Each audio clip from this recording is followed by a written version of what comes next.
makna Ar-Rahman dan Ar-Rahim. Jadi pertama tadi bismillah, sudah ada huruf ba, ada nama, ada Allah. Maka kemudian sifat Ar-Rahman dan Ar-Rahim. Baik, Bapak Ibu yang berbahagia yang dirahmati Allah Subhanahu wa taala, keduanya ialah nama yang merupakan diambil dari kata rahmah. Jadi derivat atau mustaq dari kata ar-rahmah yang maknanya adalah rahmat. Ar-Rahman juga rahmat, Ar-Rahim juga rahmat. Ar-Rahman itu rahmat Allah terkait dengan Allah Maha Pemurah, Allah Maha Pengasih.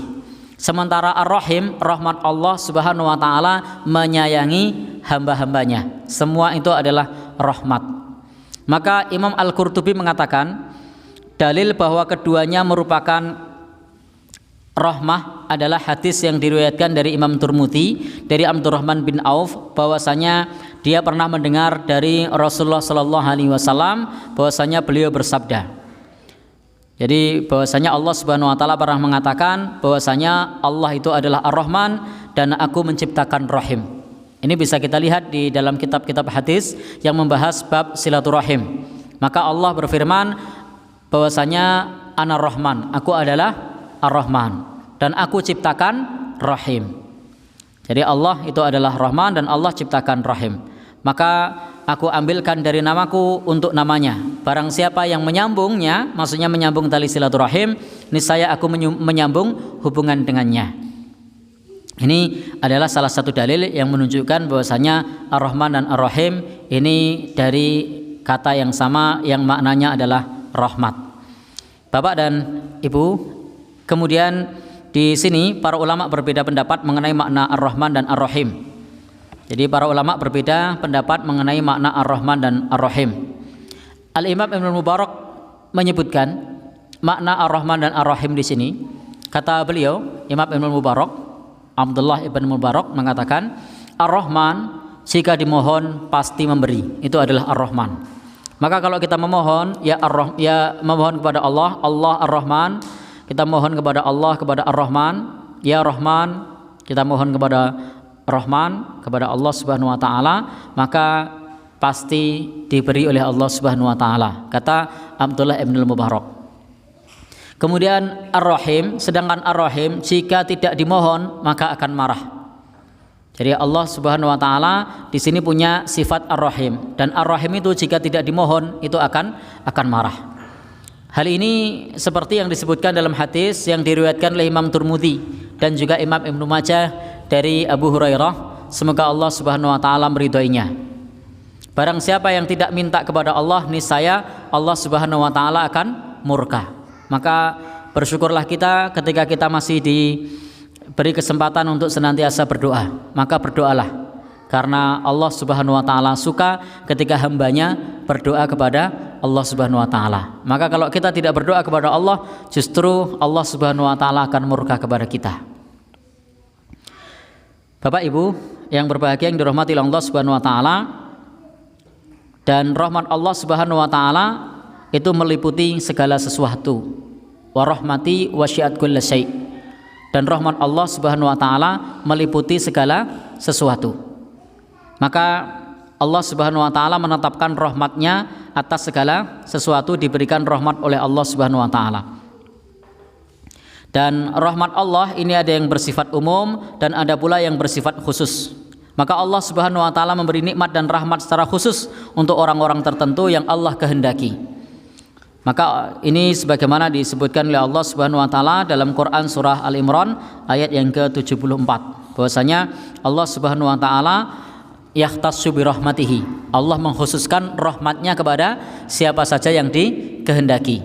Maka ada rahmat yang khusus, di antaranya apa? Rahmat yang berupa iman, ini adalah khusus. Kemudian rahmat yang berupa kenabian, ini adalah khusus, tidak semua orang bisa menjadi nabi. Kemudian rahmat yang berupa karomah, ini juga bersifat khusus. Maka alhamdulillah kita semua termasuk yang diberi rahmat oleh Allah Subhanahu wa taala dengan rahmat khusus yang berupa keimanan. Ini adalah rahmat dari Allah Subhanahu wa taala yang tidak semua orang mendapatkan rahmat khusus yang berupa keimanan. Maka dengan nikmat iman seperti ini adalah merupakan kekhususan rahmat dari Allah Subhanahu wa taala. Dengan iman itu maka akan membuka banyak hal. Dengan iman kepada Allah Subhanahu wa taala kita mudah menerima Al-Qur'an, kita mudah menerima hadis Nabi. Insya Allah nanti dengan modal iman tersebut kita akan dimasukkan oleh Allah Subhanahu wa taala ke dalam surganya, dijauhkan dari siksa api neraka dengan rahmat Allah berupa keimanan. Dan nanti dengan iman itu pula Allah Subhanahu wa taala akan memberikan rahmat turunannya yang lain berupa pahala. Karena pahala itu hanya diberikan kepada orang yang beriman. Orang yang tidak beriman, dia tidak mendapatkan pahala di dalam amal mereka. Meskipun amal tersebut tampak baik di mata manusia, tampak baik bagi kita, secara manusiawi adalah baik, tetapi kalau tidak didasari dengan keimanan maka tidak diterima. Sebagaimana dalam Al-Qur'an ayat yang populer, fala yuqbala minhu, maka Allah Subhanahu wa taala tidak akan menerimanya tanpa adanya keimanan. Maka keimanan ini merupakan rahmat Allah yang sifatnya khusus. Yang kedua adalah nikmat kenabian. Contohnya adalah nabi-nabi itu dipilih oleh Allah Subhanahu wa taala. Dan sebagaimana dalam surah Al-Qasas ayat 86, Allah Subhanahu wa taala menyebutkan bahwa Nabi Shallallahu alaihi wasallam tidak pernah mengharap Al-Qur'an diturunkan kepada beliau, tetapi Allah Subhanahu wa taala dengan rahmatnya memilih beliau menjadi nabi Allah Subhanahu wa taala, menjadi utusan Allah Subhanahu wa taala. Nikmat yang lain adalah karomah. Karomah ini adalah nikmat khusus. Karena itu karomah ini adalah diberikan oleh Allah Subhanahu wa taala bagi hamba-hambanya yang beriman dan wali-walinya. Maka Bapak Ibu yang berbahagia yang dirahmati oleh Allah Subhanahu wa taala, terkait dengan karomah ini adalah kekhususan dan orang-orang yang mendapatkannya juga tidak bisa diikhtiari, diusahakan agar dia mendapatkan karomah, karena ini adalah anugerah pemberian dari Allah Subhanahu wa taala dan tidak bisa diulang-ulang.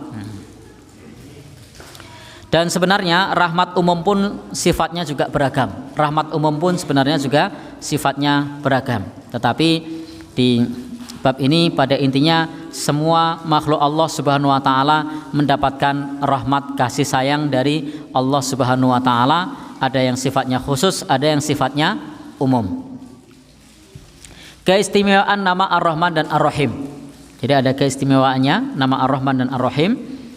Yang pertama, ketika nama Ar-Rahman dan Ar-Rahim disebut bersamaan, maka keduanya menjadi nama Allah yang paling agung.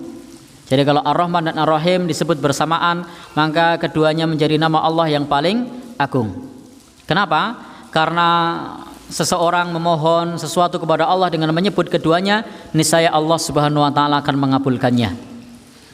Maka Imam Tirmidzi, Imam Ahmad, Imam Abu Dawud meriwayatkan dari Asma binti Yazid bahwa Rasulullah Shallallahu alaihi wasallam bersabda, nama Allah yang paling agung terkandung di dalam ayat wa ilahukum ilahu wahid la ilaha illahu warrahmanur rahim. Di situ ada kata warrahmanur rahim. Ini adalah nama Allah yang paling agung menurut Nabi Shallallahu alaihi wasallam dalam hadisnya, dan disebutkan kata Ar-Rahman dan Ar-Rahim bergabung menjadi satu. Ini adalah hadis dari Rasulullah Shallallahu alaihi wasallam. Bagian yang kedua, ketika disebut Ar-Rahman dan Ar-Rahim, maka Ar-Rahman menunjukkan rahmat yang umum dan Ar-Rahim menunjukkan rahmat yang khusus. Ini 2 pekan yang lalu sudah pernah kita singgung tentang makna ini.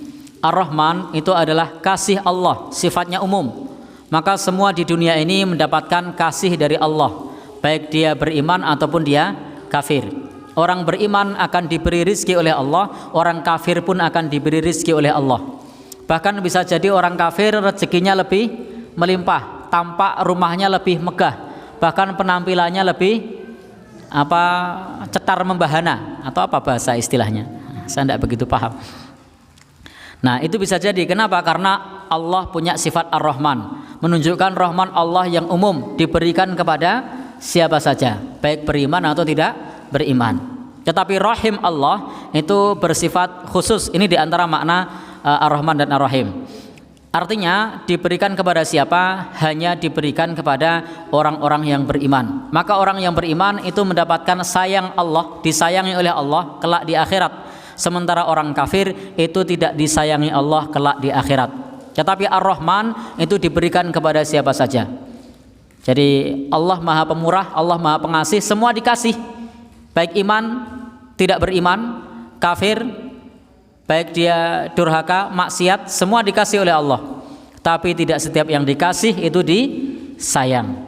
Maka yang disayang itu adalah sifatnya khusus, hanya kepada orang yang beriman dan bertakwa. Adalah hamba Allah yang dikasih dan disayang. Maka tidak setiap yang dikasih itu disayang. Jadi tidak setiap yang dikasih itu disayang.